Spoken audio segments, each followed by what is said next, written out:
Um, you can mute yourselves. If you have a question or comment, you can drop those in the chat or raise your virtual hand by using the Zoom toolbar across the bottom, or you can unmute yourself. If you can stay muted when you're not speaking, that will help eliminate and reduce background noise and distractions. I'm going to attempt to keep track of attendees throughout the meeting as people come and go. So I think I'm current right now, but if you want to drop your name in the chat, just to be on the safe side and what jurisdiction you're representing, that would be fine too, just to make sure I didn't miss you along the way. All right, so we're going to go ahead and get started. My name is Amy Dowis, and I am the regional planner for the Northwest Missouri Regional Council of Governments. With me today are my coworker, Steve Houts, and intern, Marissa Alvarez. We will be the regional council team working on your plan update. SEMA has contracted with the regional council to facilitate the Worth County Multi-jurisdictional hazard mitigation plan, and that's why we are all here tonight.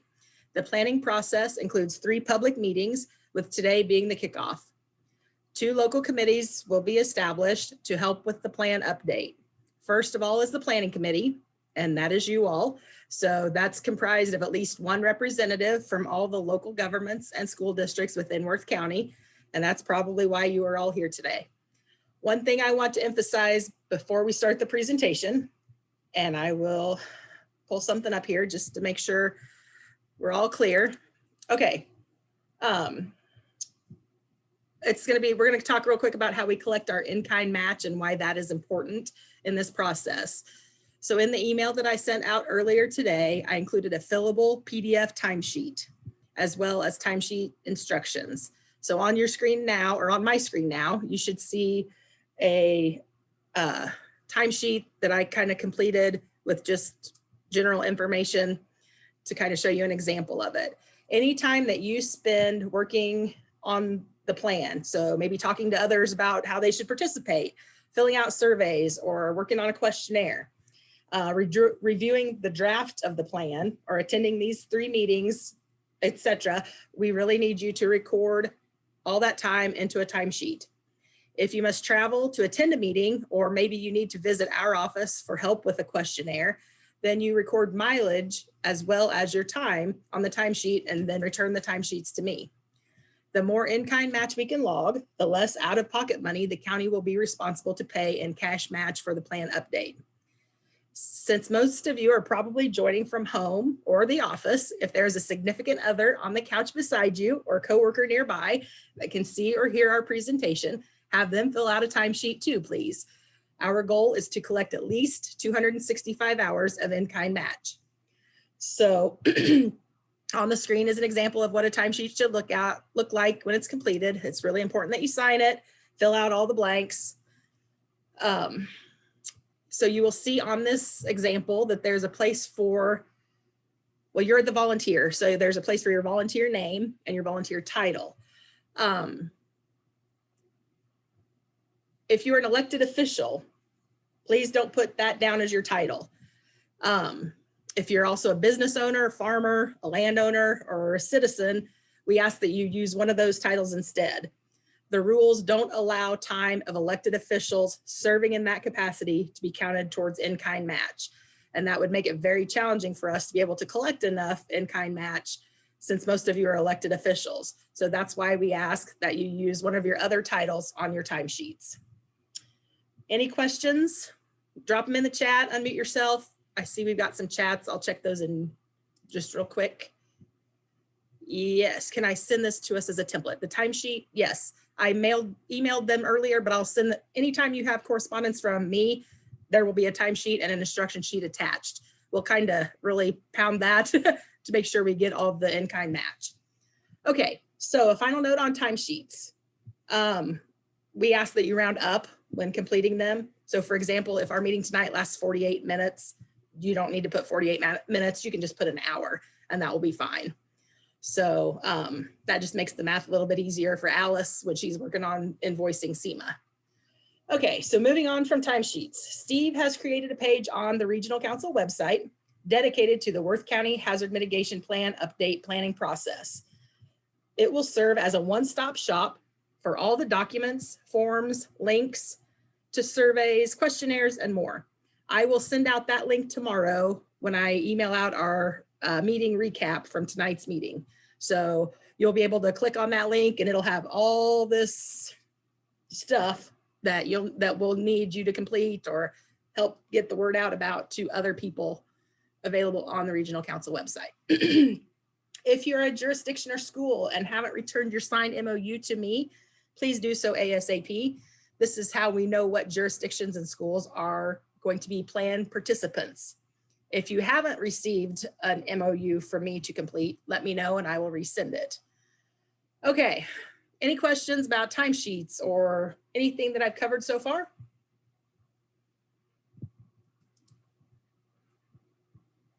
All right, let's get going with our presentation. Steve, will you start the slides, please?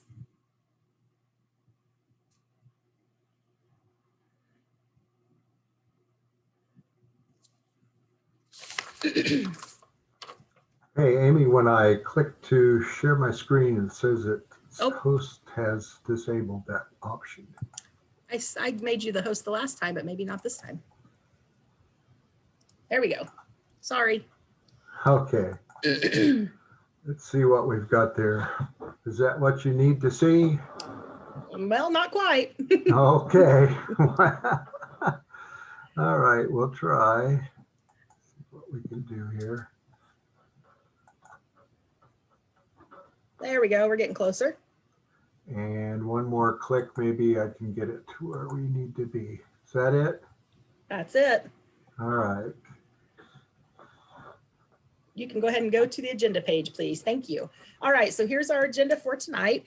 We'll cover all these items. I'm guessing it'll take us about an hour to get through it, maybe a little more if there's a lot of discussion or questions, which is perfectly fine. So we'll talk about the hazard mitigation planning purpose, grant programs linked to an approved hazard mitigation plan, the multi-jurisdictional approach to hazard mitigation planning, the participation requirements for the Worth County Hazard Mitigation Update, public involvement, data collection questionnaires. We'll discuss hazards. We'll discuss critical facility inventory and the next steps in the planning process. And now I'm going to turn the floor over to Marissa. All right, so what is mitigation and why is it important?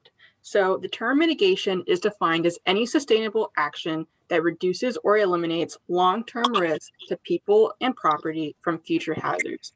So mitigation planning breaks the cycle of disaster damage, reconstruction, and then repeated damage again. We will define these hazards. Oh, sorry. That's all right. So we will define, no, you gotta go back one more. There we go. Okay. We will define these hazards later, but for now, let's consider a tornado's impact on the county. It cuts a half mile of destruction across the county from western to eastern. Hold on. Okay, western to eastern's boundary. The potential damage could include roads, bridges, homes, outbuildings, water and sewer infrastructure, loss of life, etc. When we mitigate, we put together a plan that will help us lessen the impact. We attempt to build stronger buildings by considering new and improved building codes. We limit new development in hazard-prone areas, and we improve warning systems so that people are not out during severe weather. So hazard mitigation is a tool that brings the jurisdictions together across multiple disciplines to help them plan for a natural disaster. Okay, so the Disaster Mitigation Act of 2000 requires that in order for your jurisdiction to be eligible for FEMA mitigation funds, local governments are to adopt a hazard mitigation plan, and this plan must be updated every 5 years. We are now updating the Worth County Multi-Jurisdictional Hazard Mitigation Plan, which was previously approved in May of 2017. The current plan expires in May of 2022. The coordination of this plan update is paid in part by a grant from FEMA because they recognize the value of having a well-prepared hazard mitigation plan. All right, so as you can see, Worth County is no stranger to disasters. Since 1965, there have been a total of 19 major disaster declarations that have included the county. On the screen now are the list of disaster declarations for the county. So presidential major disaster declarations are implemented when the president believes— Marissa, can you slow down a little bit, please? I've had a couple of messages asking me to slow. All right, thank you. Yeah. So Presidential major disaster declarations are implemented when the president believes a natural hazard has caused damage to such a severity that it is beyond the combined capabilities of state and local governments to respond. A major disaster declaration provides a wide range of federal assistance programs for individuals and for public infrastructure. So, an approved hazard mitigation plan opens up multiple grant opportunities for your jurisdiction. These grants are the Hazard Mitigation Grants Program, the Building Resilient Infrastructure and Communities Program, which was previously the Pre-Disaster Mitigation Program, and the Flood Mitigation Assistance Program. And I'll be going in depth on all of these grant programs. So the first one we have is FEMA's Hazard Mitigation Grant Program, which provides funding to state and local governments so they can rebuild in a way that reduces or mitigates future disaster losses in their communities. This grant funding is available after a presidentially declared disaster.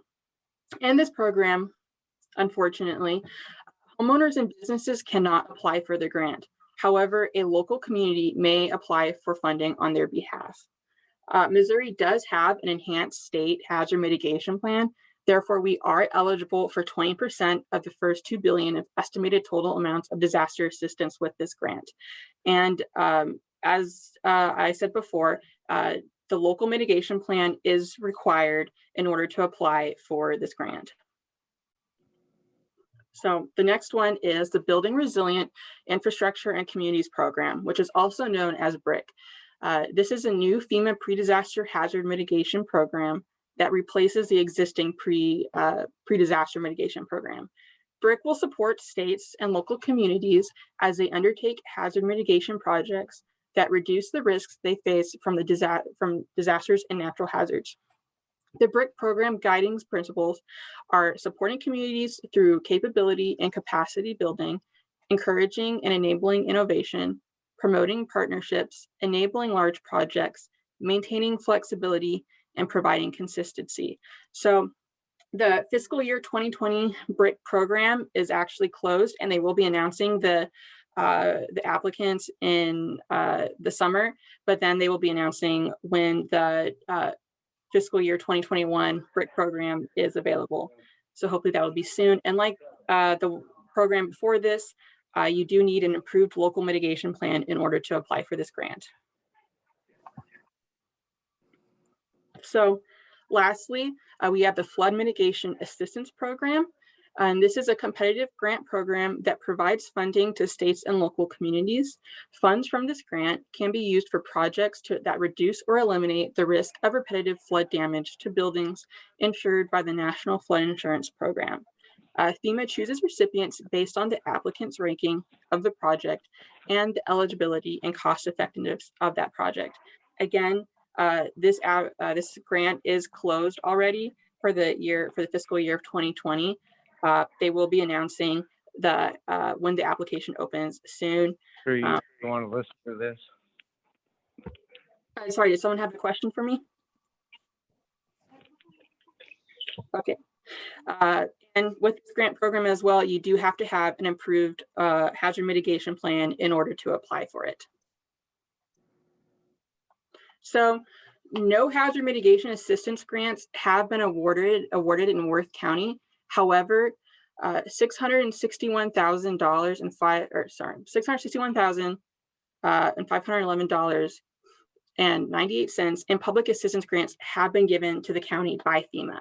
So these public assistance grants, also called PA grants, are to aid the state and local governments and certain private nonprofits organizations for emergency work and the repair or replacement of disaster damaged facilities. So now I'll be going over the 9 tasks we need to complete in order to update the hazard mitigation plan. So the tasks in orange will be completed or underway by the end of this meeting, and the tasks in white we will complete during later meetings. So let's go with task 1 first.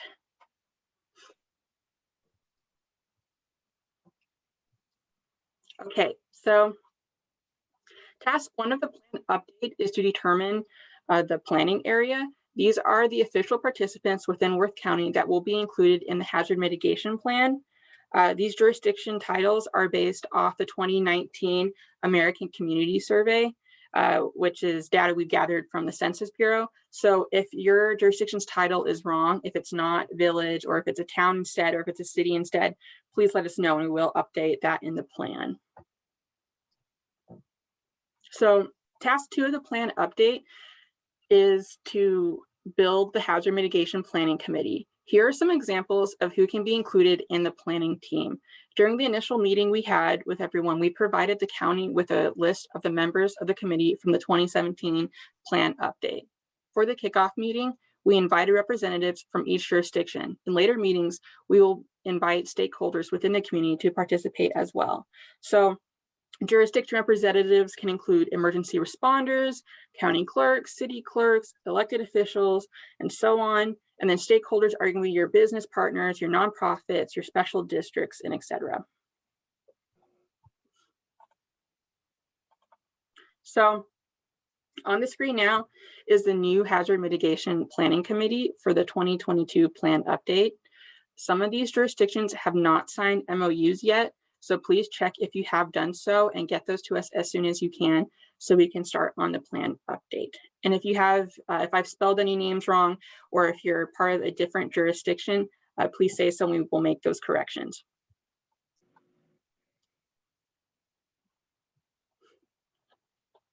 All right, so what are the benefits to participating in a multi-jurisdictional plan? Well, multi-jurisdictional hazard mitigation plan has multiple benefits that can not only affect not only the local communities, but can also assist with economic development, land use planning, as well as improve public works infrastructure and emergency management. And so aside from that, hazard mitigation plans also helps to enable a comprehensive approach to mitigation, to mitigate hazards that affect the jurisdictions across your county. This also helps for jurisdictions to share resources, and it also avoids any duplication of efforts of mitigation. So you aren't spending, unnecessary money on mitigation that's already been completed. This also helps to improve coordination and communication among your communities, and it also imposes an external framework that and also a schedule on processes.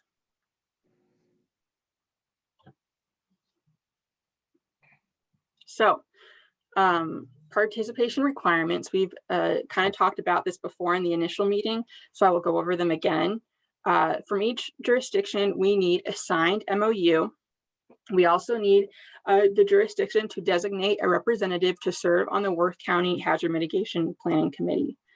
These communities will also provide data and for and assist in the development of the updated risk assessment. They will also provide data to describe current capabilities within their jurisdiction. We will be getting this information from you through our data questionnaires, which I'll talk more about later. Communities will also develop and update mitigation actions. We will do this during a later meeting. And then jurisdictions will also help to inform the public, local officials, and other interested parties about the planning process and provide opportunities for them to comment on the plan. And then lastly, the jurisdictions will formally adopt the hazard mitigation plan. So before I move on, Worth County is committed to providing local match for the preparation of the multi-jurisdictional hazard mitigation update for their plan. The anticipated total match share for the plan is $6,500. It is anticipated that Worth County will provide that amount or this amount as in-kind match. So as most of this plan update will be conducted remotely, county emergency managers have agreed to assist the Hazard Mitigation Planning Committee to help gather that in-kind match. All right. So what happens if your jurisdiction chooses not to participate in the plan? Well, jurisdictions who choose not to participate will not be eligible applicants for any FEMA hazard mitigation assistance grants. This includes the Hazard Mitigation Grant Program, the BRIC program, and the Flood Mitigation Assistance Program. All right, so now on to task 3. Task 3 of the plan update is to create an outreach strategy to gather data from the public. We will be meeting this task requirement by using a public survey through Google Forms. And this public survey will be available through the Regional Council website, as Amy stated earlier, and it will also be available through their Facebook page. Prior to approval, a plan draft via the Regional Council website will be available as well. And so we will give you access to that. And then if there are any other ideas or events to inform the public of this update, please feel free to share your ideas now, or you can drop them in chat if you would like as well.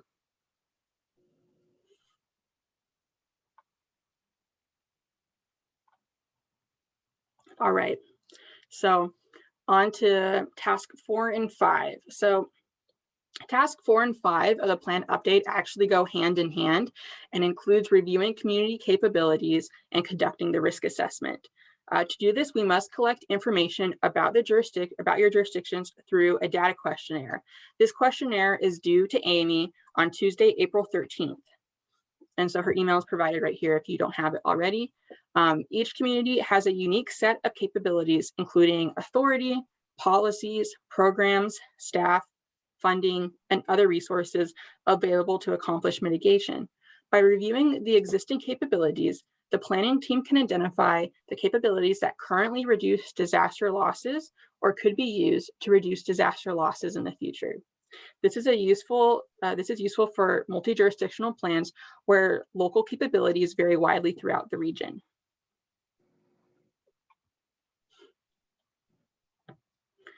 So please take a few minutes to review the data questionnaire. They were emailed to you earlier today. And if you have any questions, please unmute and ask them or type your questions in the chat.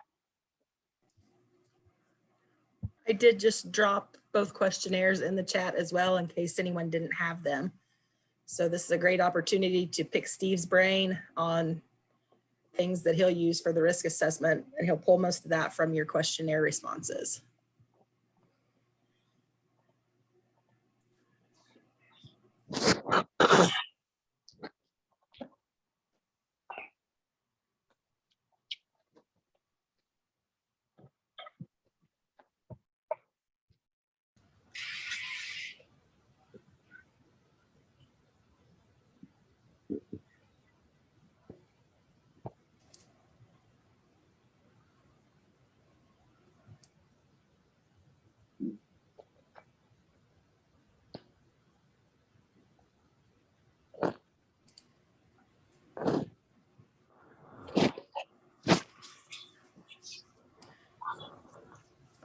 Okay, if there aren't any questions, I think we'll probably go ahead and continue. But if you think of a question, just drop it in the chat or ask us at the end. Okay, Marissa or Steve, whoever's up next. It's my turn. So my section is on the risk assessment, which we will be working on over the next month or so to get a draft made for you to look at. There's 2 parts to the risk assessment as far as the reasons for doing it. It's kind of like the what, in that we want to identify those hazards that occur in Worth County that could be a possible source of damage to the property and citizens that live there. And then we want to look and see where those are the most likely to occur, so we can do the best job we can at mitigating those hazards. So it's kind of a balancing act that you have to do with these risk assessments and with these plans. You want to, you've got this target of something that you want to get, but you've only got so many resources, and you don't want to, fling yourself out into space trying to get a goal that you can't get at, of course. So again, we'll do the best we can to explain what this is all about and rely on you for your input. These are the parts that we will be putting into the plan. We will be writing these parts into the plan for you as part of the update. Each one of these sections must be completed for each hazard. We will be basing these on the previous plan, so we will just be updating anything that's happened in the last 5 years since the last update, including any occurrences and changing any probabilities of likelihood. This section down here will be looking at, has the community changed? Are there more things at risk, less things at risk? Is there a possibility of future development in your community? And we will try to summarize what the hazard or the risk is for each jurisdiction that is being included in the plan. And this will all lead us to making these problem statements.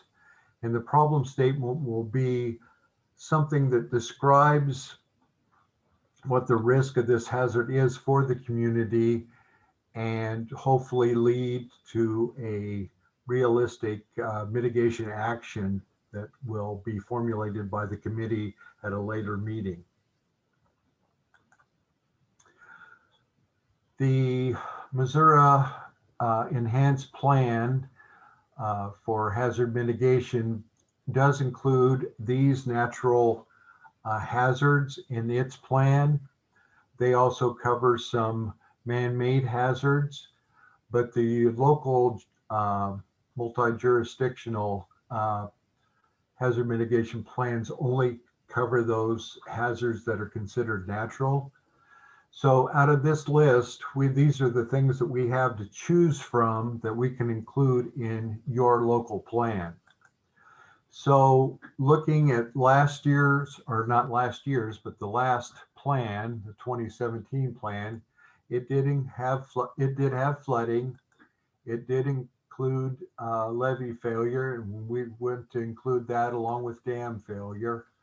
We have to include earthquake as a hazard, even though the risk is pretty minimal for Worth County. At this time, we are not aware of any sinkholes in Worth County. If anybody knows of some that we need to mitigate for, you need to let the team know about that. So that's a possibility we could put into this update if you feel that it's needed. We included drought in the last plan and will include it in this plan unless you choose differently. Last plan had heat wave as a hazard.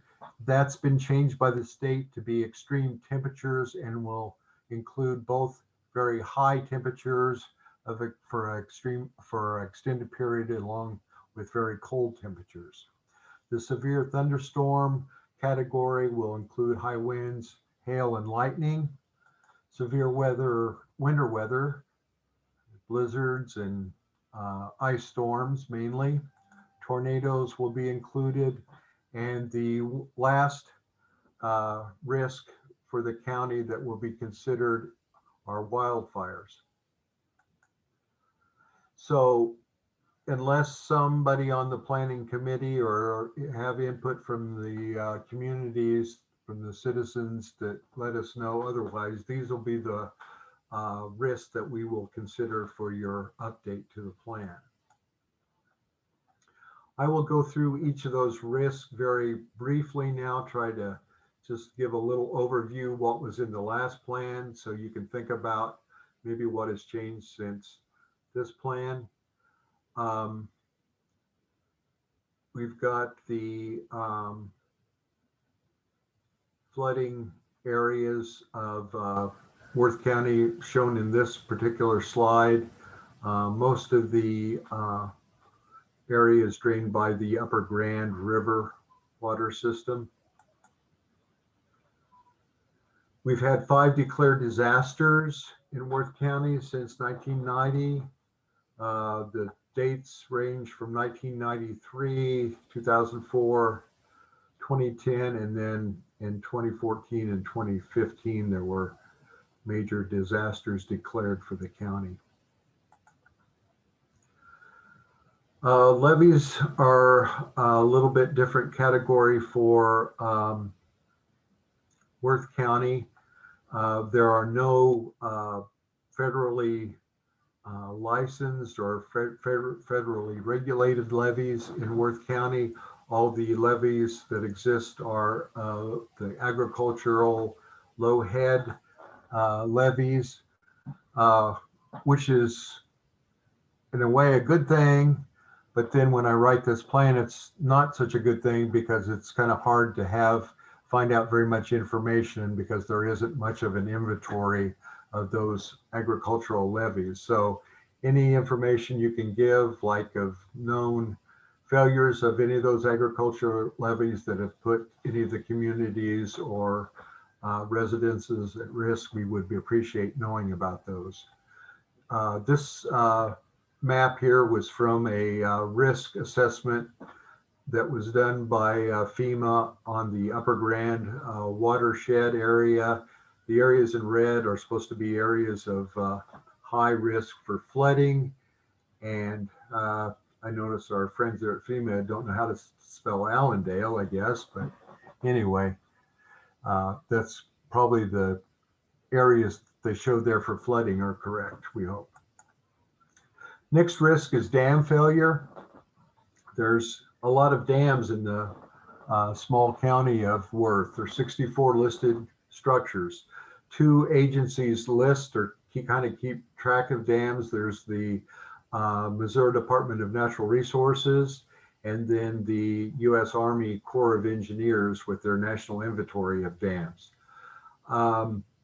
The Army Corps of Engineers has listed 3 of your dams in your county as high hazard. Those are dams where if they fail, it could result in the death of at least 1 human life. So the dams that we are concerned with mainly as we write this assessment are these 3 here.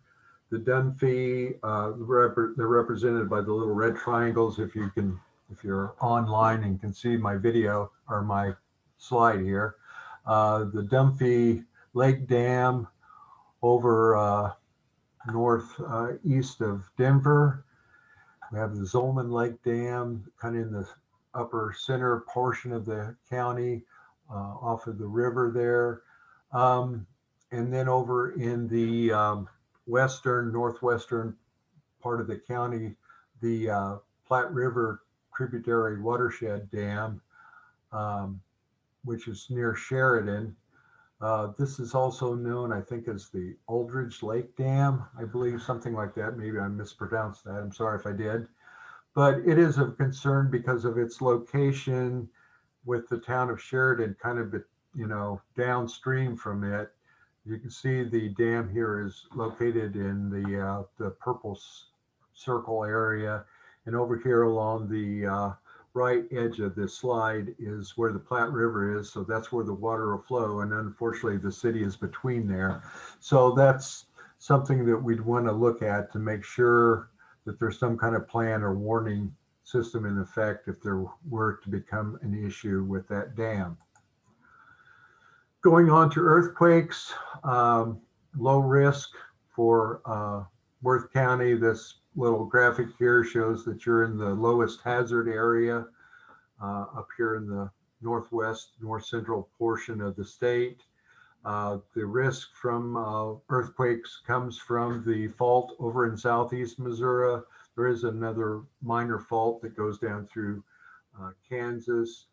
And we have had reports of some shaking in the area felt in this area, I guess, from earthquakes and minor quakes in Oklahoma, some of which probably were a result of the fracking activity that was going on down there a few years back.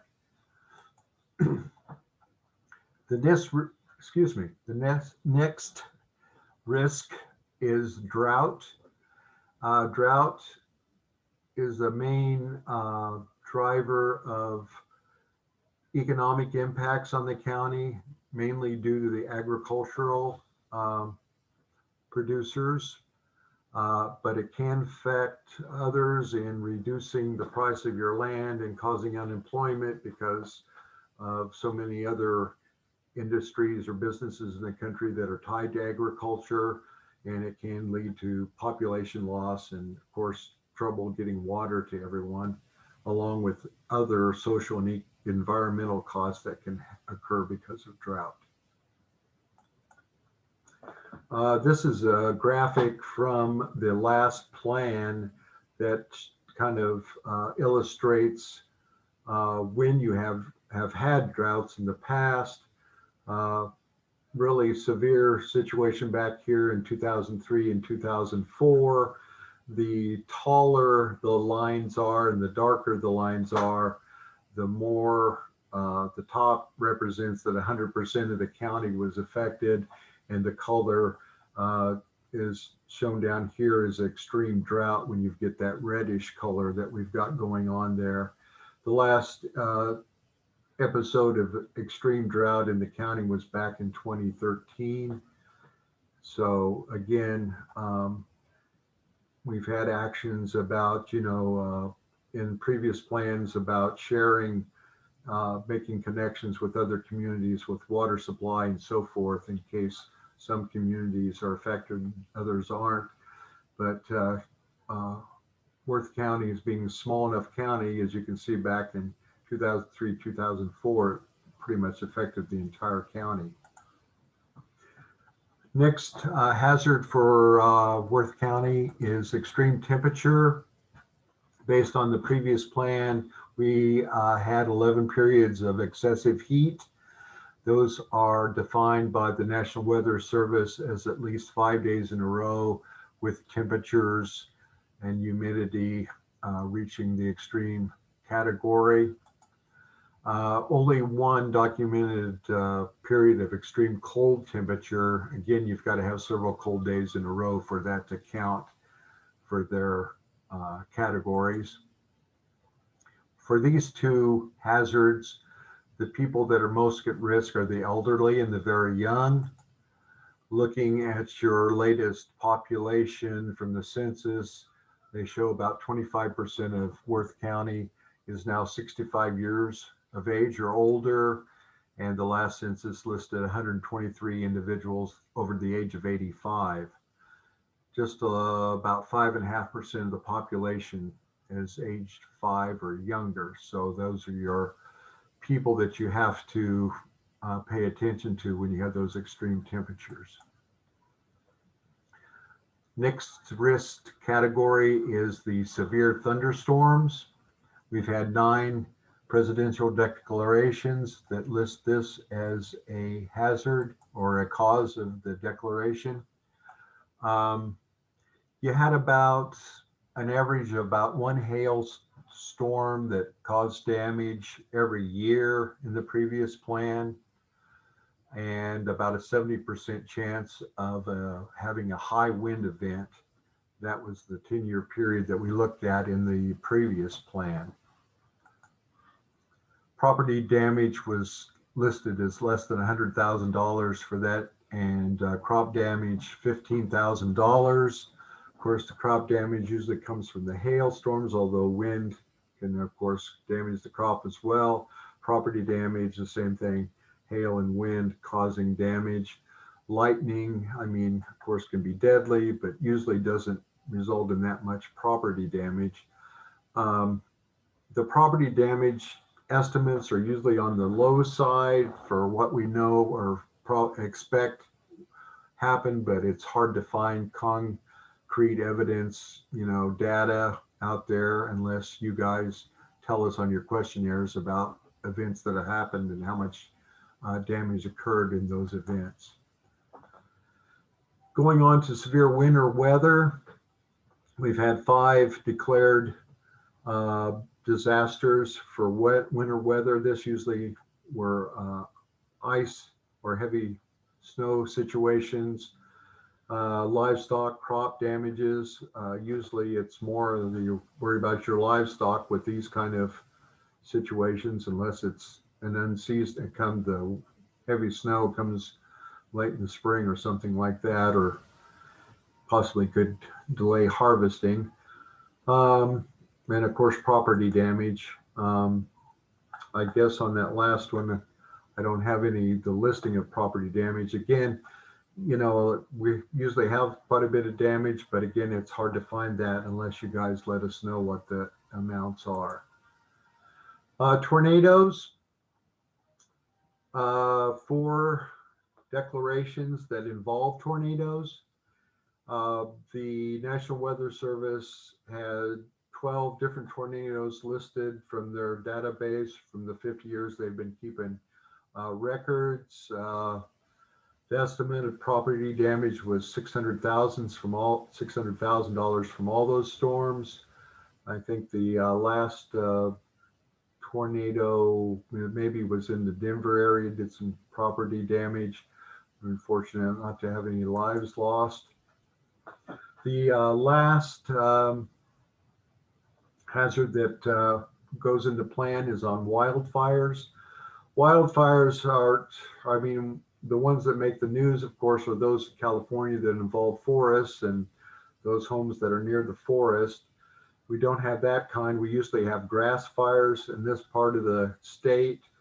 The local fire departments reported in the previous plan that they had to respond to 229 events over 10 years. I think it was almost 10,000 acres were burnt by those fires that usually start from either trash burning or cigarettes thrown out of windows along the roads and things like that.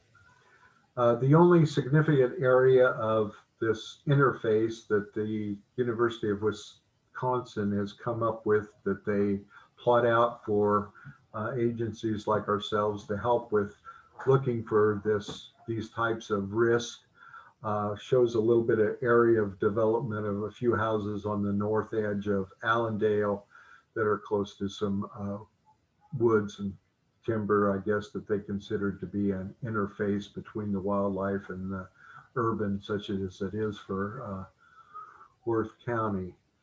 So again, please fill out those questionnaires that Amy has sent out to you. You know, send us any questions that you have on these. That's the only way we can get the best information into your plan to make the best decisions for the future on making up this plan.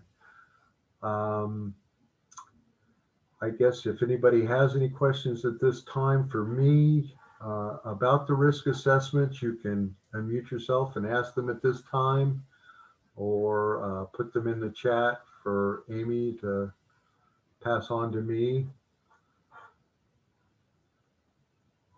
We will be writing up a draft of the risk assessment and have that available for you before our next meeting. Adam, do you have a question? I don't know, can we? No, I accidentally raised my hand. Oh, well, you know, we all need a little attention every once in a while. Anybody else?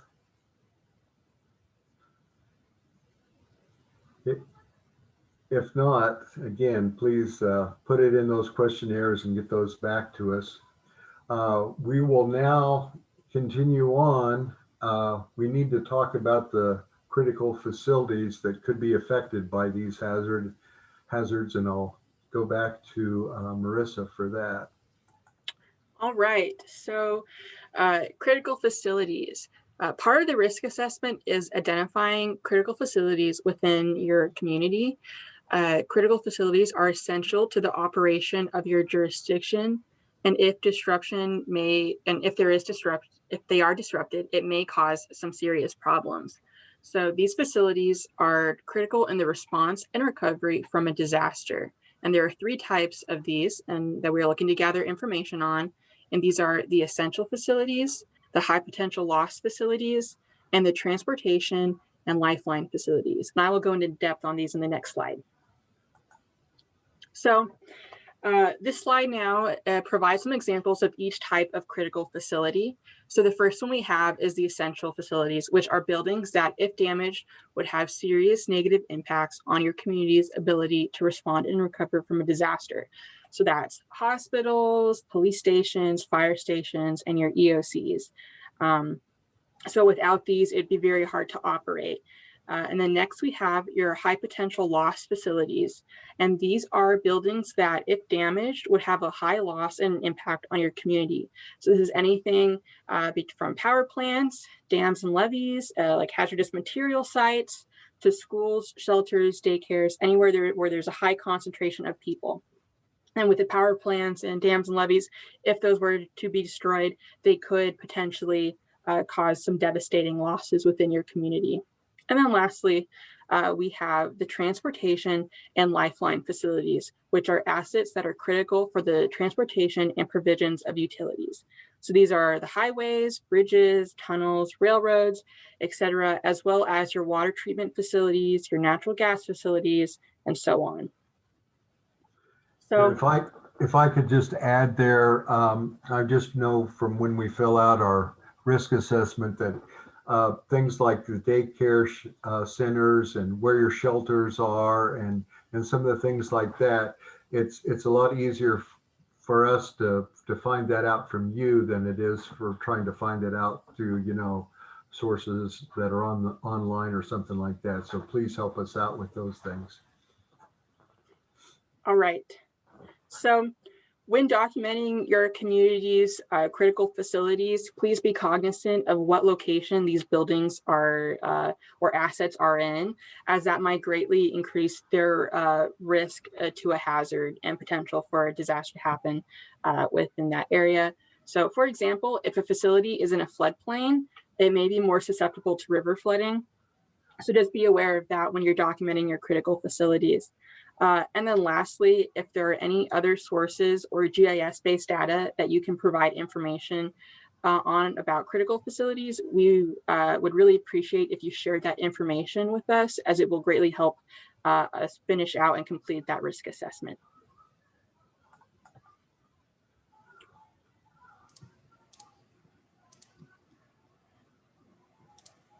Okay, so for the next steps in the planning process, we have asked for you all to turn in your data collection questionnaires by Tuesday, April 13th. We'll be sending you some periodic reminders about that. And you can email, fax, snail mail, whatever you want to call it, those to us. That information is all listed on the data questionnaire. Our second planning meeting is scheduled for Monday, May 24th at 5 p.m. During that meeting, we will go over risk assessment update results, critical facility analysis results. We will review and update mitigation goals, and we will begin status updates for previous mitigation actions. Then the third and final planning meeting, scheduled for Monday, July 26th at 7 p.m. During that meeting, there will be a status update summary of previous mitigation actions. We will brainstorm and discuss potential new mitigation actions. Mitigation action implementation plans for continuing and new actions will be reviewed. And then we will discuss plan maintenance. So just real quick, in case anyone joined late, if I can go over a couple of things that we went over at the beginning of the meeting, just real quick. Timesheets, you are the volunteer. So put your volunteer name, that's you. Volunteer title, not your elected official title, preferably. So business owner, farmer, landowner, citizen, resident, any of those things will work. Round up to the nearest hour, hour and a half, whatever. So tonight, like right now, you would say an hour, you would need to say 50 minutes, and that would be just fine. And you can return those timesheets to me. You can email them, fax them, whatever is easiest. Or like Abby, who will maybe be doing a little more on the plan update, you can submit it monthly if you want to, by say the 15th of each month. The rest of you, if you just want to submit your timesheet each time you do something, that is just fine too. It's whatever's easiest. We will attach a timesheet and a timesheet instruction sheet to probably every email we send out going forward. Again, that'll be one of the things available on the Worth County Hazard Mitigation Planning update page on our website. All those things have been dropped into the chat. This should have been attached to the email that you received earlier today. If you haven't been getting emails from me, that probably means I have your email address incorrectly. So please help me get it fixed because you'll probably be hearing from us a lot over the next few months as we work through this planning process. So with that said, we will stick around on here for a few minutes in case any of you have any questions that maybe you didn't want to ask in front of the rest of the group. You can type them in the chat, you can unmute yourself, but we'll stick around here for the next 2 or 3 minutes. But if you don't have any questions or comments, you're free to go, and we thank you for your time. And don't forget to send us timesheets, please.